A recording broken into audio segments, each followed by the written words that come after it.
Саламатсыздар ма оқушылар? Бүгін кескіндеме сабағы.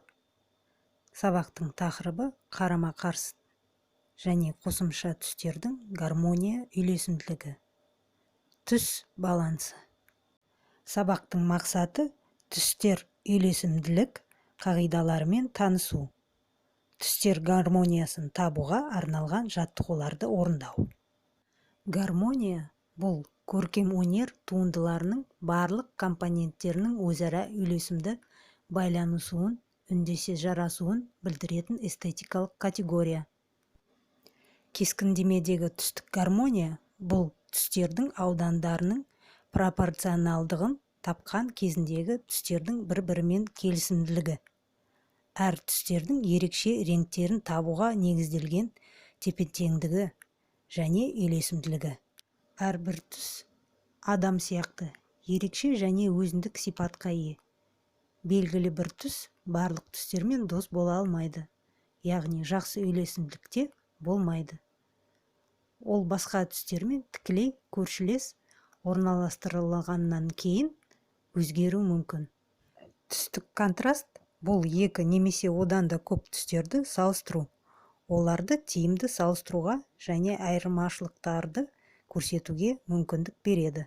Қарама-қарсы түстер түс шеңберінде бір-біріне қарама-қарсы орналасады. Қарама-қарсы түстер екі топты құрайды. Қызғылт сары және көгілдір жасыл, сары жасыл және көгілдір қызыл. Бір-бірін толықтыратын екі түстерді араластырғанда сұр реңк пайда болады. Түстік контраст құбылысында түстер басқа түстермен қатар тұруының көмегінен өзгереді, немесе негізгі түстің басылымдылығынан түсін өзгертеді және бақыланған алдындағы түстің әсерінен өзгереді. Спектрде қарсы орналасқан түстер бір-біріне контраст бола тұра бір-бірінің түсін қанықтандырады. Негізгі контрасты түстер салқын түстер мен жылы түстер контрасты. Контрасттың 7 түрі болады. Біріншісі түрлі түс контрасты, екіншісі ашықтық және күңгірт контрасты, үшіншісі жылы және салқын түстердің контрасты, төртіншісі қосымша түстердің контрасты, бесінші симультан контрасты, алтыншы түрлі қанықтық контрасты, жетіншісі түрлі аймақ контрасты. Осы аталған контрасттарға тоқтала кетейік. Әрбір түс бір-біріне ұқсамайды және өз атауы бар. Әрбір түстерді және реңктерді салыстырма түрде ашықтық немесе күңгірт екенін анықтауға болады. Мысалы, түс шеңберінде ең ашық түс сары, ең күңгірт түс күлгін. Түс шеңберінде түстер жылы және суық болып екіге бөлінеді. Жылы түстерге оттың, күннің түстерін жатқызуға болады. Суық түстерге суық судың, аспан түстерін жатқызады. Түс шеңберінде бірін-бірі толықтыратын түстер диаметр салу арқылы табуға болады. Олар қарама-қарсы орналасқан. Симультан контраст бұл бір мезгілдегі контраст. Бір мезгілде қарама-қарсы түстерде комплементарлы түстердің иллюзиясын құрайтын контраст. Симультан контраст біздің қабылдауымыздан тыс болмайды. Бұл құбылыс көздің түсті қабылдауына байланысты. Оны фотоға түсіре алмайсыз. Егер сіз әр сұр тік төртбұрышқа кезек-кезек қарап, көздің шаршауын күте тұрсаңыз, онда сұр фон өзінің көлеңкесін фонға байланысты қосымша түске өзгертеді. Келесі контраст түрлі қанықтық контрасты. Қанықтық түстің айрықша белгісі. Қанық түстер ақ және қара түстердің қоспасынсыз таза түстер. Қанық емес түстер ашық әрі қою болады. Қою қанық емес түстерге қара түсті бояу қосылады. Ашық қанық емес түстерге ақ түс қосылады. Түрлі аймақ контрасты. Бұл екі немесе одан да көп түсті жазықтық арасындағы өлшемдік қатынастар. Қарама-қарсы түстер қандай да бір туыстық деңгеймен байланысты емес, және тек антагонистік қасиеттермен көзбен теңестіріледі. Қарама-қайшы топқа жататын және айқын полярлық қасиеттерге ие түстер кернеу мен динамизмнің ең үлкен белсенділігінің тіркесімін құрайды. Оларды бейнелеу және қолданбалы өнер туындыларындағы жылы және суық тондарының қатар қойылуы оларды мәнерлі етеді. Біз гармония, түстік контраст, қарама-қарсы және қосымша түстер жайында мағлұматты анықтадық. Енді түс балансы не екен, оны қалай табуға болатынын анықтайық. Мысалы, табиғатта сіз ешқашан таза, негізді немесе қайталама түстерді артық мөлшерде таба алмайсыз. Керісінше, барлық түстер теңдестірілген. Бұл біздің шындық әлемімізді көрсетеді.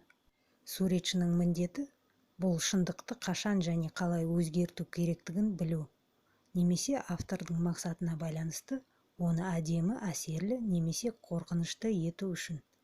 Түс балансы бұл объект кескінінің түс гаммасының бақыланатын объектінің түс гаммасына сәйкестігін анықтайтын түрлі түсті кескінді беру әдісінің параметрлерінің бірі. Осы жерден қарама-қарсы және бірін-бірі толықтыратын түстерді бірнеше жолмен гармониялық үйлесімділікке келтіруге тәсілі шығады. Біріншіден, басым түсті таңдап, содан соң бірін-бірі толықтыратын бір түсті акцент ретінде таңдау. Келесі тәсіл, түстердің бірінің ауданы кішірек болу керек. Келесі, барлық түстерді ағартылған немесе қарайған түрде аламыз. Түстердің біріне қарама-қарсы түсті қосамыз. Мысалы, егер сіз таза қызылға аздап жасыл түсті қоссаңыз, ол сұрғылт қызыл болып жасыл түспен жақсы үйлеседі.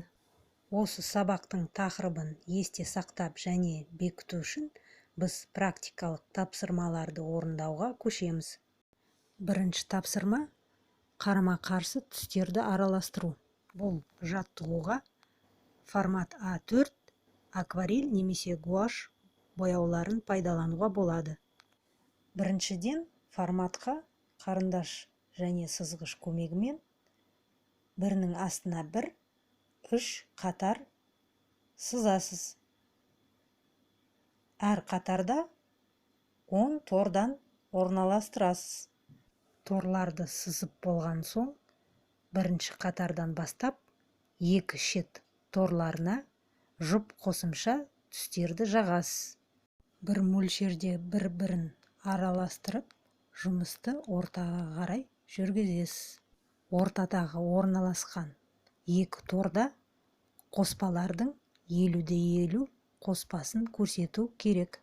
Осы тапсырманы орындау барысында сіздер қарама-қарсы қосымша түстерді араластырған кезде олардың қанықтығының өзгеріске ұшырайтынын байқайсыз. Пайда болған сұрғылт түстер біздің жұмыстарымыздың тональды тураландыру құралы ретінде қызмет ететін әдемі реңктерге айналатынын көресіз. Осындай түстерді табиғатта да байқауға болады. Екінші тапсырма – қарама-қарсы және бірін-бірі толықтыратын түстердің гармония үйлесімін табуға арналған 3 композиция орындау. Алдында айтып кеткен гармония үйлесімділігінің келтіретін тәсілдерін пайдаланып, формат А4-ке 3 композиция суретін орналастырып, біріншісінде қызыл және жасыл, екіншісі қызғылт сары және көк, үшіншісі сары және күлгін түстерден тұратын түсті шешімдерін көрсетіңіз. Осы тапсырманы акварель немесе гуашь бояуымен орындауға болады. Алдарыңызда екінші тапсырма бойынша жұмыс мысалдары көрсетілген. Сабағымыз аяқталды. Назар бөлгендеріңізге рахмет. Сау болыңыздар.